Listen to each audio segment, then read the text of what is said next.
بسم اللہ الرحمن الرحیم۔ مٹ گئے مٹتے ہیں مٹ جائیں گے اعداء تیرے، نہ مٹا ہے نہ کبھی مٹے گا چرچا تیرا۔ کچھ لوگ اس طرح سے اعتراض کرتے ہیں کہ تم 12 ربیع الاول کو جشن مناتے ہو، حالانکہ وہ نبی کریم صلی اللہ علیہ وسلم کے وصال کا دن ہے،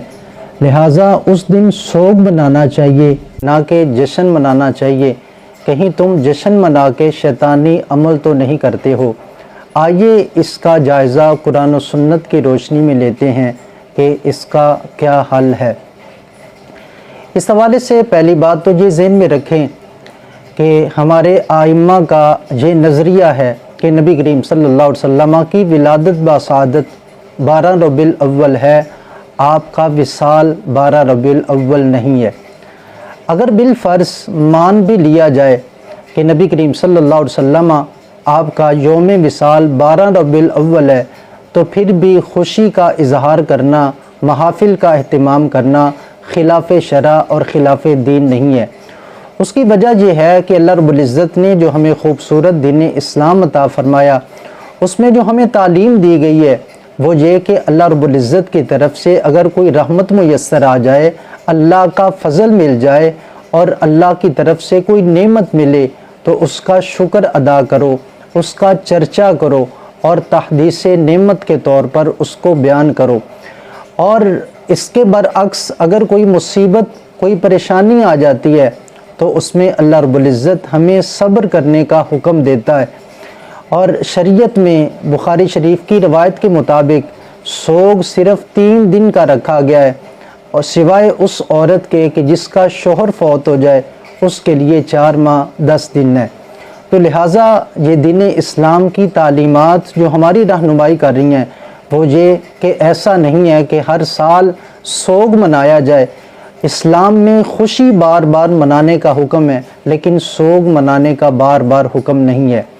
اور دوسرا، اللہ رب العزت نے کتاب لا ریب میں جو ہمیں خود تعلیم ارشاد فرمائی وہ یہ ہے کہ جناب یحییٰ علیہ السلام کا ذکر کیا، ان کے یوم ولادت کا اور یوم وصال کا، تو اللہ رب العزت نے دونوں کے اوپر سلامتی بھیجی۔ ارشاد فرمایا وَسَلَامٌ عَلَيْهِ يَوْمَ وُلِدَ وَيَوْمَ يَمُوتُ۔ تو اس آیہ مبارکہ میں اللہ رب العزت نے ان کی ولادت کے دن کے اوپر بھی سلامتی بھیجی ہے اور ان کے وصال کے دن کے اوپر بھی سلامتی بھیجی ہے۔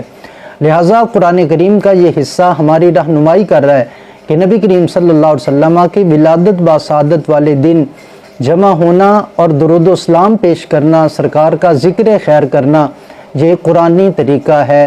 اور عین قرآن و سنت کے مطابق ہے۔ اسی طرح نبی کریم صلی اللہ علیہ وسلم کا خود ہمیں جو عمل مبارک بتلاتا ہے، حدیث پاک میں آتا ہے ان من افضل ایامکم یوم الجمعہ، ارشاد فرمایا کہ تمہارے افضل دنوں میں سے افضل ترین دن وہ جمعہ کا دن ہے۔ ارشاد فرمایا فیہ خلق آدم، اس میں آدم علیہ السلام کی تخلیق ہوئی اور اسی میں آپ کا وصال ہوا۔ اور نبی کریم صلی اللہ علیہ وسلم نے امت مسلمہ کے لیے جمعے کو عید کا دن ارشاد فرمایا۔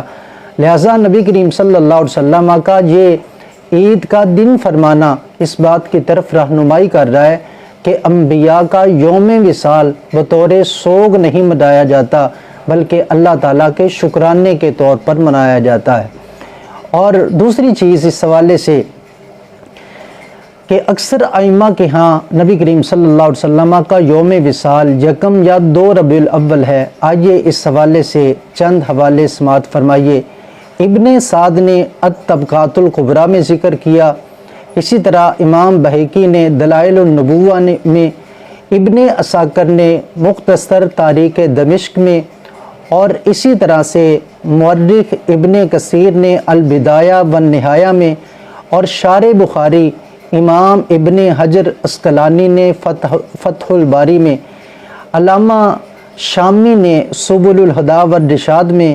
اور اسی طرح ملا علی قاری نے المرکات شرح مشکات میں، علامہ برہان الدین حلبی نے انسان العیون میں، شیخ عبدالحق محدث دہلوی نے اشاعت اللمعات میں، اور علامہ نور بخش توکلی نے سیرت رسول عربی میں،